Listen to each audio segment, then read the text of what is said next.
Hello everyone, welcome to as simple as that. വളരെ easy ആയിട്ടുള്ളൊരു tasty prawns റോസ്റ്റിൻ്റെ റെസിപ്പിയാണ് ഇന്ന് നമ്മൾ ചെയ്യുന്നത്. നമ്മൾ അതിനു വേണ്ടി ആദ്യം പ്രിപ്പയർ ചെയ്ത് വെക്കേണ്ട എന്തൊക്കെയാണെന്ന് നോക്കാം. ഫസ്റ്റ് തേങ്ങാക്കൊത്ത് അരിഞ്ഞ് വെക്കണം. രണ്ടാമത് കറിവേപ്പില. എൻ്റെ കയ്യിൽ ഇപ്പോൾ ഇവിടെ ഉണങ്ങിയ കറിവേപ്പിലയാണുള്ളത്. ഫ്രഷ് കറിവേപ്പില ഉള്ളവർക്ക് അത് യൂസ് ചെയ്യാവുന്നതാണ്. പച്ചമുളക് 3 എണ്ണം, വെളുത്തുള്ളി ഒരു 5 എണ്ണം, ഇഞ്ചി ഒരു ചെറിയ കഷ്ണം, 6 ചെറിയ ഉള്ളി. ഞാനിവിടെ ബ്രിട്ടീഷ് ഷാലറ്റ്സ് ആണ് എടുത്തിട്ടുള്ളത്. പിന്നെ ഒരു ഹാഫ് ടൊമാറ്റോ. കുടംപുളി 3 എണ്ണം. ചെറിയതായതുകൊണ്ടാണ് 3 എണ്ണം എടുത്തേക്കുന്നത്. നിങ്ങളുടെ കയ്യിലുള്ള കൊഞ്ചിനനുസരിച്ച് ആവശ്യമുള്ള അത്രയും എടുക്കുക. പിന്നെ പ്രോൺസ്. ഇതിപ്പോൾ എൻ്റെ കയ്യിൽ ഞാൻ ബിരിയാണി വെച്ചിട്ട് ബാക്കി ഉണ്ടായിരുന്ന പ്രോൺസ് ആണ്, അതുകൊണ്ട് കുറച്ചേ ഉള്ളൂ.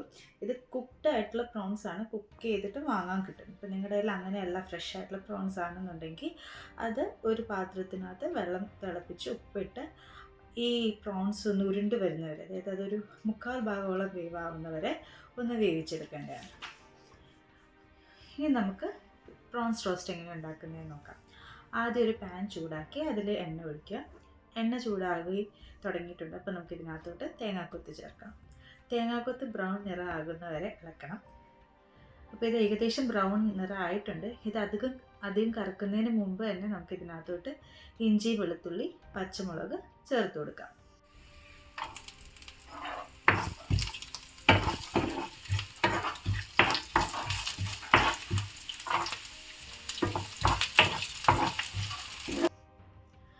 ഇത് അത്യാവശ്യം ഒന്ന് വഴണ്ട് വന്നിട്ടുണ്ട്. അപ്പോൾ നമുക്ക് ഇതിനകത്തോട്ട് കറിവേപ്പില ചേർക്കാം.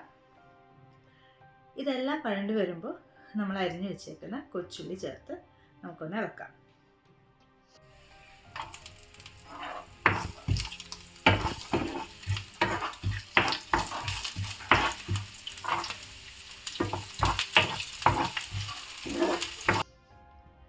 ഇത് നന്നായി ബ്രൗൺ നിറമായിട്ട് വഴണ്ട് വരണം. അതുവരെ ഇത് ഇളക്കിക്കൊണ്ടിരിക്കുക. ഇതിലോട്ട് അല്പം ഉപ്പ് കൂടി ഞാൻ ചേർത്ത് കൊടുക്കുന്നുണ്ട്, ഉള്ളി പെട്ടെന്ന് വഴണ്ട് വരാൻ വേണ്ടി. ഉള്ളി വഴണ്ട് വന്നിട്ടുണ്ട്. ഇതിലേക്കിനി നമുക്ക് മസാലകളെല്ലാം ഇട്ട് കൊടുക്കാം. ഉള്ളി നന്നായിട്ട് കാരമലൈസ് ആയി വന്നാൽ മാത്രമേ നമുക്ക് നമ്മുടെ ഈ പ്രോൺസിന് നമ്മൾ ഉദ്ദേശിക്കുന്ന ടേസ്റ്റ് കിട്ടത്തുള്ളൂ. നന്നായിട്ട് ബ്രൗൺ ആയില്ല എന്നുണ്ടെങ്കിൽ ആ ഒരു യമ്മി ആയിട്ടുള്ളൊരു ടേസ്റ്റ് വരത്തില്ല. അപ്പോൾ ഇതിനകത്ത് ഇടേണ്ട മസാലകൾ എന്തൊക്കെയാണെന്ന് വെച്ച് കഴിഞ്ഞാൽ, ആദ്യം നമുക്കൊരു 1/4 ടീസ്പൂൺ മഞ്ഞൾപ്പൊടി ഇട്ട് കൊടുക്കാം. പിന്നെ ഒരു 1/2 ടീസ്പൂൺ കുരുമുളക് പൊടി, 1/2 ടീസ്പൂൺ മല്ലിപ്പൊടി, 1/2 ടീസ്പൂൺ നല്ല മുളക് പൊടി. ഇത് നല്ല എരിവുള്ള മുളക് പൊടിയാണ്. അപ്പോൾ ഇതിൻ്റെ കൂടെ ഞാൻ 1 ടീസ്പൂൺ കാശ്മീരി ചില്ലി പൗഡർ കൂടി ചേർക്കുന്നുണ്ട്, എന്നാലേ കുറച്ച് നിറം കിട്ടത്തുള്ളൂ. ഇനി ചെറിയ തീയിൽ ഈ മസാല മൂപ്പിച്ചതിന് ശേഷം നമുക്ക് ഇതിനകത്തോട്ട് തക്കാളി ചേർത്ത് കൊടുക്കാം. തക്കാളി ചേർത്ത് ഒന്ന് ഇളക്കി കൊടുക്കുക. അത് അടിയിൽ പിടിക്കാതിരിക്കാൻ വേണ്ടി ഞാൻ കുറച്ച് വെള്ളം കൂടി ചേർക്കുന്നുണ്ട്. ഇനി ഇത് നമുക്ക് ഒന്ന് അടച്ചു വെച്ച് വേവിക്കാം. തക്കാളി ഇപ്പം നന്നായി വെന്ത് വന്നിട്ടുണ്ട്. ഇതൊന്ന് നമുക്ക് ഉടച്ച് ചേർക്കാം. നന്നായി ഉടച്ച് ചേർത്ത് ഒന്ന് ഇളക്കിയതിന് ശേഷം ഇതിലോട്ട് നമുക്കിനി ആവശ്യത്തിനുള്ള വെള്ളം ചേർത്ത് കൊടുക്കാം. നമ്മൾ എടുത്തു വെച്ചേക്കുന്ന കുടംപുളി കഴുകി വൃത്തിയാക്കിയതാണ്. അത് നമുക്ക് 3 കഷ്ണം ഇതിനകത്തോട്ട് ഇട്ട് കൊടുക്കാം. ഇനി ഇത് തിളയ്ക്കാൻ വേണ്ടി നമുക്കൊരു സമയം കൊടുക്കാം. ഇത് തിളച്ചതിന് ശേഷമാണ് നമ്മൾ ഇതിനകത്തോട്ട് പ്രോൺസ് ഇടുന്നത്. അപ്പോൾ നമ്മുടെ കറി ഇപ്പോൾ തിളച്ചിട്ടുണ്ട്. ഇനി നമുക്കിതിൻ്റെ ഉപ്പൊന്ന് നോക്കാം.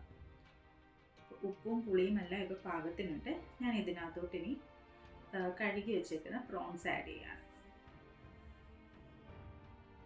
ഇപ്പോൾ പ്രോൺസ് ആഡ് ചെയ്തതിന് ശേഷം നമുക്കിതൊന്ന് അടച്ചു വെച്ച് വേവിക്കാം. ഇതിപ്പോൾ ചെറിയ തീയിലാണ് നമ്മൾ വേവിക്കുന്നത്. ഇപ്പോൾ നമുക്കൊന്ന് തുറന്ന് നോക്കാം. തുറന്ന് നോക്കിയപ്പോൾ നമ്മുടെ പ്രോൺസ് നല്ല വെന്ത് നല്ല റൗണ്ടായി വന്നിട്ടുണ്ട്.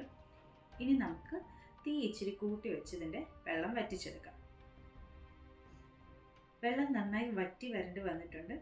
ഇനി ഒരു ചെറിയ തീയിലിട്ട് ഇത് 1-2 മിനിറ്റ് ഒന്ന് ഇളക്കിയിട്ട് നമുക്ക് സ്റ്റൗവിൽ നിന്ന് മാറ്റി വെക്കാവുന്നതാണ്. അപ്പോൾ നമ്മുടെ വളരെ ടേസ്റ്റി ആയിട്ടുള്ള പ്രോൺസ് റോസ്റ്റ് ഇവിടെ റെഡി ആയിരിക്കുകയാണ്. എല്ലാവരും ട്രൈ ചെയ്ത് നോക്കാം.